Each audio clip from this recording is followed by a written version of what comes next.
Soton. I'm a Productronica 2025 and I'm on the Adeon booth and I'm joined by André. André, always a pleasure to chat. Great to see you, my friend. Likewise, Phil.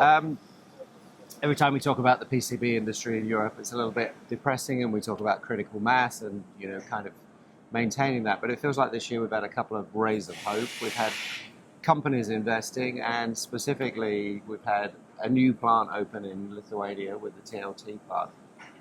That kind of helps create a little bit more of a positive vibe, I guess.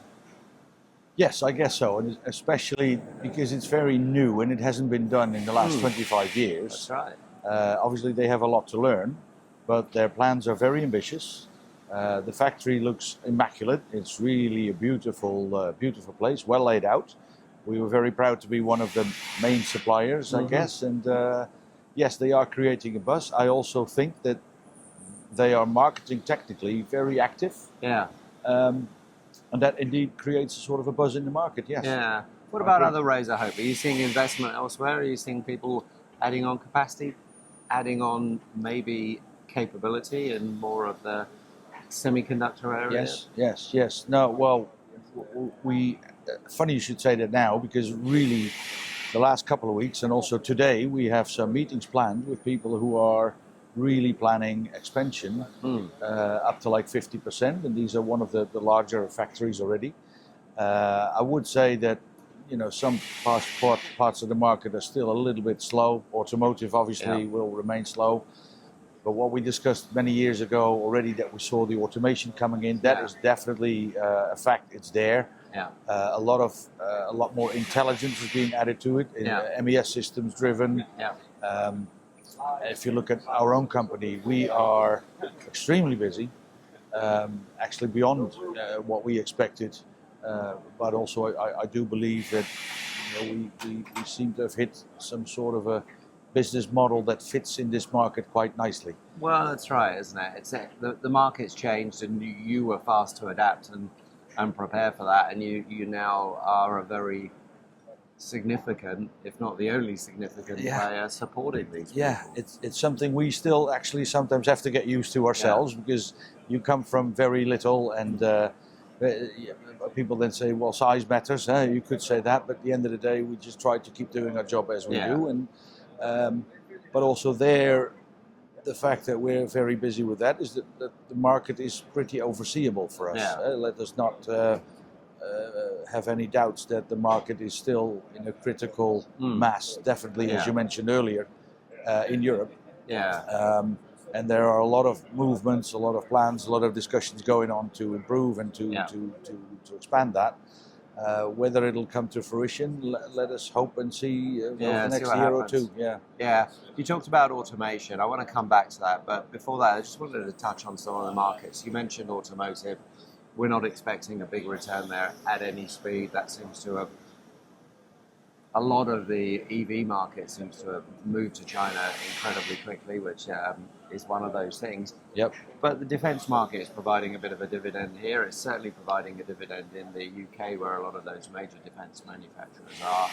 Have you noticed that, and have you noticed those companies wanting to invest? Yes. And now for us, it's not always extremely visible what the type of application is, because obviously PCB factories in Europe do a bit of everything for everyone. But your typical companies that you would expect to be involved in that area, we definitely do see increased activity there. And you talked a bit earlier about automation. I look at some of the factories, and actually I was speaking to Dirk Stans from Eurocircuits yesterday. Incredibly high mix in their business, ultra high mix, ultra low volume prototype business.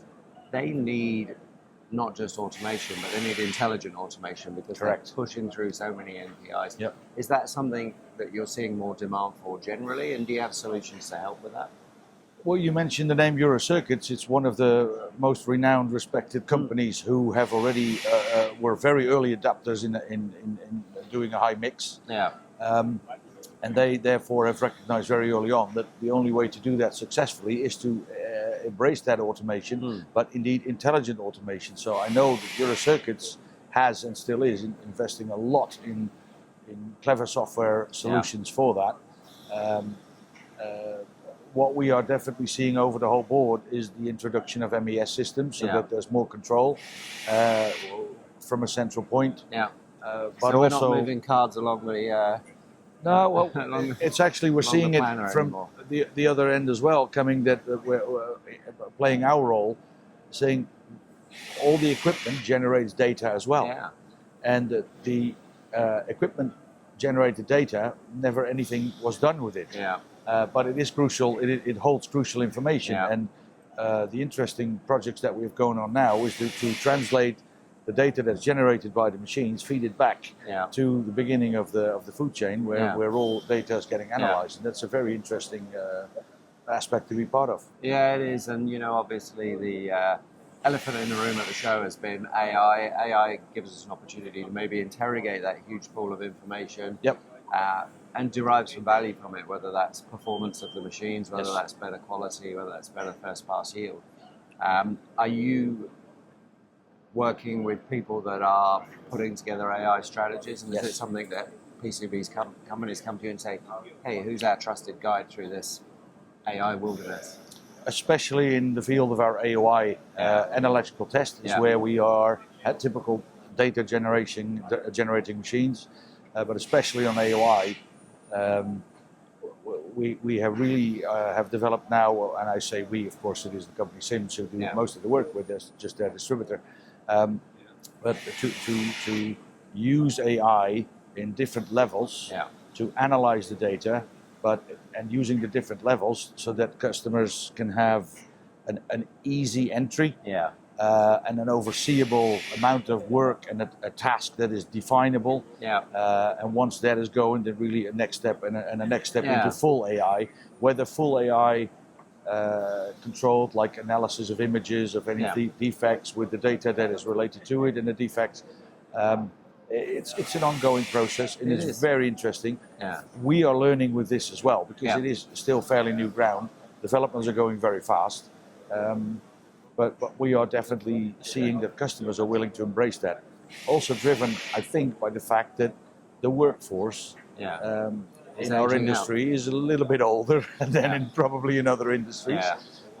Having said that, we do also see an influx now of new young talented engineers, especially also with us in Adeon. We've been, when we put an advert out for new people, new colleagues, the last couple of years you would have had 1-2 reactions. Now we're in the dozens again. So that is a sign. And we hired some of those, and they have really already made a difference, coming in fresh, not knowing all the historic hurdles. So it is very interesting, and it will definitely progress. They think differently, don't they? They think differently. They have fresh eyes. They're digital natives. They're used to using all this technology, and they can help find their way through. I think what you said about it being a step-by-step process is really interesting, because it's AI climbing up the trust curve. You take the data, AI does some analysis, and maybe make some recommendations. That's part one. Part two is you say, okay, in some cases, make that adjustment, do that offset, or do whatever you need to do. And AI can already make those adjustments in certain ways. And that's the kind of adjacent AI closed loop kind of model. And then you go beyond that and you realize, well, actually it's getting it right all the time, so let's just leave it to it. And it's an interesting process, and it's moving fast. So I'm sure when we talk again this time next year, it'll be different then, for sure. Again. Absolutely. Absolutely. Okay. Well, Andre, pleasure to chat. Thanks so much for your time. Continue doing what you're doing. You're doing a great job here. Really appreciate it. Thank you very much as well. All the best.